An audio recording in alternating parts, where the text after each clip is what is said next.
Most people walk through life in a fog, not because they're unintelligent, not because they're incapable, but because they've never taken control of their attention. Before, if you want to become dangerously sharp, the first thing you need to understand is that your mindset is not something you're simply born with. It's something you forge. Mental clarity is a form of power. It's the ability to see things as they are, without distortion, without bias, without the internal chatter that clouds your judgment. When you lack clarity, you're reactive, you're tossed around by circumstances, by emotions, by the opinions of others. But when you possess clarity, you become precise. Before, and that precision is what separates the merely competent from the exceptional. But clarity doesn't come easily. In fact, it demands a kind of inner violence, a stripping away of everything unnecessary. You have to audit your mind aggressively. That means facing the lies you've told yourself for years. Before, the excuses, the justifications, the little stories you cling to that keep you comfortable but weak. That's not just uncomfortable, it's painful. It requires you to look in the mirror and admit, I am not what I could be. Not yet. Once you do that, something strange happens. You begin to see where you're wasting your energy. Before, you see the hours spent scrolling, the toxic conversations you tolerate, the mental habits that sap your focus. You realize your mind has been fragmented, split into dozens of shallow pursuits. And all of that must go, because clarity is not multitasking. It is singular. It is focused. And that means saying no more often than you say yes. In psychological terms, this is the transition from a diffuse mode of being to a goal-directed one. You are not just existing anymore, you are orienting. Your perception narrows, not out of limitation, but out of intention. You begin to see life as a series of deliberate moves, before not random moments. That's a radical shift. It's the moment your life stops happening to you and starts happening through you. And this isn't just some abstract self-help theory. It has deep roots in ancient philosophy. The Stoics spoke often about the importance of ruling the inner citadel, the fortress of the mind. Before, they believed that true power was not in controlling the world, but in controlling your response to the world. Epictetus said, before, you become what you give your attention to. That's not metaphor. That's a law. So you have to train your attention like a muscle. Start by eliminating distractions with surgical precision. Cut the noise. Limit inputs. The more chaotic your mind, the more deliberate your environment must be. This isn't about being extreme for the sake of discipline. It's about creating the conditions where excellence is inevitable. The mind thrives in order, not chaos. From there, identify what matters most to you, your highest aim, not what looks good to others, not what earns you temporary validation. What matters? Anchor yourself to it. Remind yourself of it daily. This is your compass. Without it, you'll be seduced by 1,000 lesser goals. And when your mind is aligned, when your thoughts, actions, and intentions are all pointing in the same direction, you begin to develop what can only be described as psychological sharpness. You move through life with speed and clarity. You cut through confusion. You speak with weight. You become impossible to ignore. So if there's one place to begin, one edge to sharpen first, it's here, in the mind. Before, the rest will follow. Sharpen the mind and the blade of your life will never be dull again. If you're serious about becoming dangerously sharp, you need to understand something most people never even consider. Your environment is either sharpening you or it's dulling you. There is no neutral ground. You are always being shaped. Every room you enter, every person you interact with, every sound you allow in, every platform you scroll. It's all acting on you, subtly sculpting your habits, your moods, even your identity. The truth is, we like to think of ourselves isolated minds, rational agents operating independently of the world around us. Before, but that's a fantasy. We are embedded creatures, psychologically entangled in the structure of our surroundings. Before, the philosopher Martin Heidegger called this hour being in the world. You cannot separate who you are from the space you inhabit. That means your environment is not just background. It's instructional. It's teaching you how to think, how to behave, and ultimately how to live. So the question is, what is your environment teaching you? If you walk into your bedroom and it's cluttered, chaotic, disordered, that's not just a messy space. That's a message. It tells your brain that confusion is acceptable, that entropy is normal. And over time, that message bleeds into your self-concept. You stop aiming upward. You start tolerating mediocrity. And that's a dangerous place to be, because once your standards begin to slip in one area, they don't stay contained. They spread. But the reverse is also true. When you structure your environment with intent, when you strip away what's unnecessary and surround yourself with cues that support your goals, you begin to rewire your brain for clarity, discipline, and forward motion. And you don't even need to rely on willpower to do it, because now your surroundings are pulling you in the right direction. This is why minimalism isn't just about aesthetics. It's about optimization. It's a psychological strategy. Clean space, clean mind.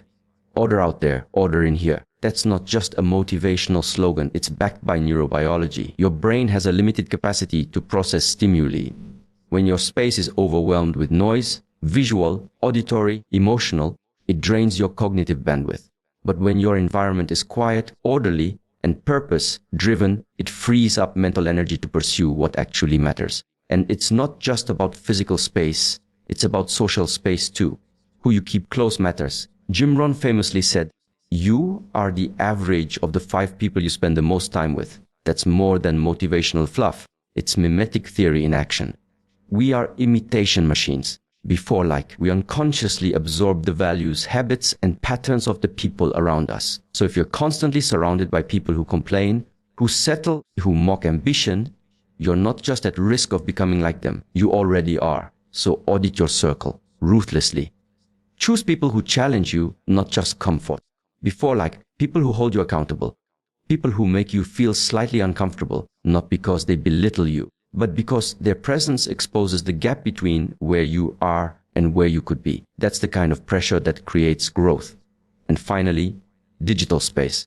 This is perhaps the most dangerous and invisible part of your environment. The algorithms you interact with know you better than you know yourself. They feed you what's easy, not what's elevating, so you have to fight back. Unfollow. Mute. Curate your feed like your life depends on it, because in a very real sense, it does. All of this leads to a simple but powerful realization: if you don't shape your environment with intent, it will shape you by default, and rarely in your favor. Design the space or be designed by it. There is no in between. There's a fundamental truth about human behavior that most people overlook. Motivation is fleeting, fragile, and utterly unreliable. We often wait for that surge of inspiration to strike before we start working on what matters, but that's a mistake. If you want to become dangerously sharp, you need to understand that discipline is not a feeling, it's an identity. It's who you are, not just something you do when you're in the mood. Think about it this way. Motivation is like a spark, bright but short-lived. Discipline, on the other hand, is the steady flame that keeps burning long after the spark has faded.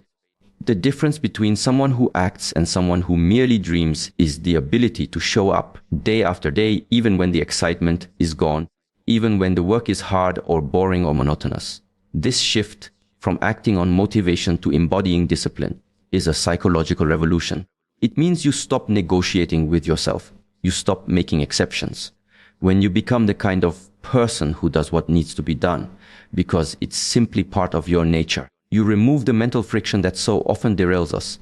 Philosophically, this aligns with what Nietzsche called the will to power. But the will to power isn't about domination over others, it's about mastery over yourself. It's about creating order from chaos inside your own being. Discipline is the mechanism of that order. It's the daily commitment to structure your life so that your actions align with your deepest goals, no matter how you feel. Neuroscience confirms this as well. Habits are the brain's way of conserving energy, automating actions so we don't have to waste cognitive resources deciding every time we want to do something. By embedding discipline into your identity, you build strong neural pathways that make productive behavior automatic. You don't need to consciously decide every morning to start working hard. Your brain has been rewired to do it by default. But this rewiring doesn't happen by accident. It requires what we call ruthless consistency. That's not to say you have to be perfect, but you must be persistent. The key is to reduce friction, to create systems and routines that make disciplined action the path of least resistance. This might mean preparing your environment the night before, setting clear priorities, or having accountability mechanisms that keep you honest. And here's something crucial: discipline is not punishment. It's not about denying yourself pleasure. Rather, it's about choosing a higher pleasure, the satisfaction and freedom that come from mastery and progress. When you identify as a disciplined person, your values shift. You begin to see that delayed gratification isn't sacrifice, it's investment. Every small act of self-control compounds over time, sharpening you like a blade. Yet, many people misunderstand discipline because they try to impose it through sheer force of will alone. That approach fails because willpower is a limited resource. It gets depleted. Instead, you want to build identity-based habits, so your discipline isn't a battle you fight every day, but a state you live in. You want discipline to be your default. This is what separates the dangerously sharp from the average. It's the difference between fleeting effort and enduring excellence, and it's accessible to anyone willing to commit. So start by asking yourself, who do I want to be? What kind of person does this kind of discipline come naturally to? Then begin acting as if you already are that person. Each time you follow through, you reinforce the identity. Each time you falter, you learn and recommit. Over time, this cyclical process builds unstoppable momentum. Discipline isn't a destination, it's a daily practice. And it's the foundation upon which all other sharpness is built. Discipline is not a burden to bear, it's the edge that cuts through chaos and propels you forward. Become that edge. One of the greatest illusions we face in the pursuit of sharpness is the mistaken belief that knowledge alone transforms us. We think if we read enough books, watch enough videos, or consume enough information, somehow that will be enough. But the truth is far more nuanced and far more demanding. Knowledge is potential power, yes, but it only becomes actual power when you take the crucial step of applying it. Learning without application is like sharpening a blade and then never using it. It stays blunt in practice. This is where many people get stuck. They gather facts, techniques, strategies, and yet fail to translate that into action. There is a psychological barrier here that often goes unnoticed: the comfort of familiarity. Sticking with what you already know, even if it's ineffective or limiting, is easier than risking the discomfort of trying something new. But if you want to be dangerously sharp, comfort must become a secondary concern. The philosopher William James spoke of the will to believe, the idea that our beliefs and ultimately our actions require a leap of faith. You don't wait until you feel ready.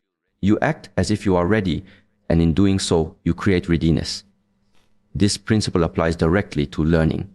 You don't wait for perfect knowledge. You act on what you have, learn from the results, and adjust accordingly. This iterative process is what builds not just competence, but mastery. Execution is the crucible where raw knowledge is forged into skill. When you learn fast but hesitate to apply, knowledge stagnates. When you apply fast but refuse to reflect, you're blind to growth. The balance is dynamic. You must create a cycle of rapid learning followed by immediate application, followed by critical feedback and refinement. This is the essence of deliberate practice. Psychologically, this also ties into the concept of growth mindset, popularized by Carol Dweck, the idea that your abilities are not fixed but can be developed through effort and persistence. When you embrace this mindset, failure becomes information rather than a verdict. Each misstep is data, an opportunity to recalibrate, to sharpen further. This openness to learning transforms every experience into a stepping stone rather than a stumbling block. At a deeper level, the act of applying what you learn changes your identity. When you read about courage, then act courageously, you become courageous. When you study focus, then practice focus in the real world, your brain begins to wire itself around that capacity. This is the practical alchemy of transformation. It also demands humility. You must acknowledge that you don't have all the answers, and that learning is a lifelong process. But humility is not weakness. It's the intellectual honesty required to face your limitations and expand beyond them. Dangerous sharpness is not arrogance. It's grounded confidence built on the constant cycle of learning and doing. This means you have to be deliberate about how you engage with information. Not all knowledge is equal, and not all application is effective. You must filter, prioritize, and choose actions that have leverage, that move the needle in your life. It's a matter of strategic focus, of understanding where your energy yields the greatest return. So how do you begin? Start by committing to immediate action on every lesson you learn. Don't wait for perfect conditions. Don't wait for total certainty. Experiment boldly, reflect honestly, and adjust rapidly. measure outcomes, seek feedback, and refine your approach, this cycle turns abstract knowledge into embodied skill and ultimately into wisdom. Remember, the world doesn't reward knowledge alone. It rewards results. And results come from execution. Learn fast, apply faster, and watch as your potential cuts through the noise to become the sharp edge of reality. If you want to become dangerously sharp, you have to recognize that your mind and body are not separate entities. They are intimately intertwined. Before the sharpness you crave in your thoughts, decisions, and presence begins with the condition of your body. Before neglecting your physical self is like trying to sharpen a sword while the blade is rusted and dull. Strengthen your body and you sharpen your edge. Before this is not merely about aesthetics or vanity. It's about the biological foundation for mental acuity. The brain thrives on movement. Scientific research shows that physical exercise promotes neurogenesis, the birth of new brain cells, in areas critical for memory, focus, and emotional regulation. Exercise improves blood flow, oxygen delivery, and balances neurotransmitters. It clears mental fog and resets your nervous system. The truth is, a fit body fuels a sharp mind. Beyond biology, there's a psychological dimension here. When you commit to physical training, you engage in a dialogue with yourself about discipline, resilience, and self-respect. Before the challenges you face lifting weights, running, or mastering a skill translate into psychological toughness. Each small victory in the gym or on the track is a metaphor for broader life battles. You build confidence not just in your muscles, but in your ability to endure hardship and improve. Furthermore, your physical presence, your posture, your movement, your energy communicates volumes before you even speak. A sharp mind coupled with a weak, sludged body creates a mismatch. Others will sense your lack of vitality and may unconsciously discount your competence or authority. But when your posture is upright, your gait purposeful, your body conditioned, you exude an aura of command. That presence is not superficial, it reflects the internal order you have cultivated. Before this also ties into the idea of embodiment, a concept philosophers and psychologists discuss at length. Embodiment means inhabiting your body fully and intentionally. Before it's about being aware of your physical sensations, your breathing, your muscle tone, and using that awareness to anchor your mind in the present. The most dangerously sharp individuals are not just thinkers. They are movers. They engage the world with their whole being.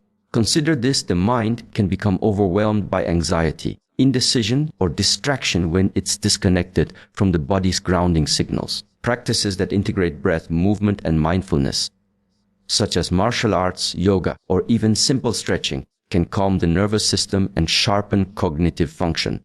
This mind-body coherence becomes a foundation for swift, clear thinking under pressure. There is also a moral dimension to strengthening the body. In ancient traditions, the ideal of the whole person, the philosopher-warrior, emphasized excellence in both mind and body. Strength and fitness were seen as prerequisites for virtue because a person who cannot control their own body struggles to master themselves in broader ways. Strength, in this sense, is not aggression but self-mastery. So where do you begin? You don't need to become an athlete overnight. Start with what's sustainable and progressively challenging. Consistency beats intensity. Walk daily. Practice good posture. Incorporate breathing exercises. Gradually introduce strength training or any form of physical practice that pushes you beyond comfort. Your body will respond by becoming a more reliable instrument for your sharp mind. Remember, neglecting your body dulls the edge you're trying to hone. The mind without the body is like a sword without a handle. It may be sharp, but it cannot be wielded effectively. Before, build your body and you build your edge. A sharpened mind lives in a sharpened body. Before, if you've been listening closely, you'll see that becoming dangerously sharp is not just about mental clarity, environment, discipline, learning, or even physical strength in isolation. It's about synthesis, the integration of all these elements into a coherent, purposeful whole. And at the heart of that synthesis lies a quality often overlooked but absolutely essential: resilience, the capacity to endure setbacks, to absorb blows, and to keep moving forward with grit and grace. Resilience is not simply about bouncing back. It's more profound than that. It's about bouncing forward, growing stronger through adversity, letting difficulty carve your character like a sculptor chisels marble. This is where philosophy and psychology converge again. Nietzsche famously proclaimed, "What does not kill me makes me stronger." But that strength doesn't come passively. It requires conscious engagement with hardship and acceptance of suffering as a teacher rather than an enemy. In psychological terms, resilience is grounded in a mindset of active coping. It's the belief that you have agency in the face of difficulty, that you can influence outcomes through your choices and actions. Without this belief, challenges become overwhelming. With it, challenges become opportunities. Resilience transforms obstacles from stop signs into stepping stones. But resilience isn't merely mental toughness in the conventional sense. It involves emotional regulation, the ability to hold your feelings without being overwhelmed by them, and cognitive flexibility, the ability to adapt your thinking when circumstances change. These faculties allow you to maintain clarity and composure, the hallmarks of sharpness, even under pressure. This capacity is not innate, it's cultivated. And often it is forged in the fires of repeated failure, loss, and discomfort. The danger is that many retreat from pain rather than approach it. But the paradox is this: the sharper you want to become, the more you must welcome what you'd rather avoid. You must lean into discomfort, seek out challenges, and expose yourself to experiences that stretch your limits. Philosophically, this echoes the Stoic idea of amorphaty, the love of fate. To embrace life in all its facets, including suffering and loss as necessary parts of your journey. This doesn't mean passivity or resignation. It means actively transforming adversity into fuel for growth. It means standing firm when the world tests you. There's also a biological basis to this. Stress, when managed correctly, triggers homeostasis, a beneficial adaptive response that strengthens your mind and body. But that requires balance. Too little challenge and you stagnate. Too much and you break. Resilience is the skill of navigating this tension, of calibrating stress to maximize growth. Practically speaking, building resilience involves habits and practices that strengthen your mental and emotional muscles. This can include mindfulness meditation, journaling to process emotions, deliberate exposure to difficult situations, and cultivating supportive relationships that provide perspective and encouragement. It's also about developing a purpose strong enough to anchor you through storms, a reason why the struggle is worth it. Without resilience, sharpness is brittle. It may dazzle briefly but breaks easily under strain. With resilience, sharpness becomes enduring, adaptive, and profound. It is what turns knowledge into wisdom, effort into achievement, and pain into power. So if you want to become dangerously sharp, don't shy away from the hard things. Face them, learn from them, and let them forge you. Because the ultimate edge is not just in skill or intellect, it's in the resilience to wield them when it counts. Resilience is the steel that tempers your sharpness. Without it, your edge dulls under pressure. With it, you become unstoppable.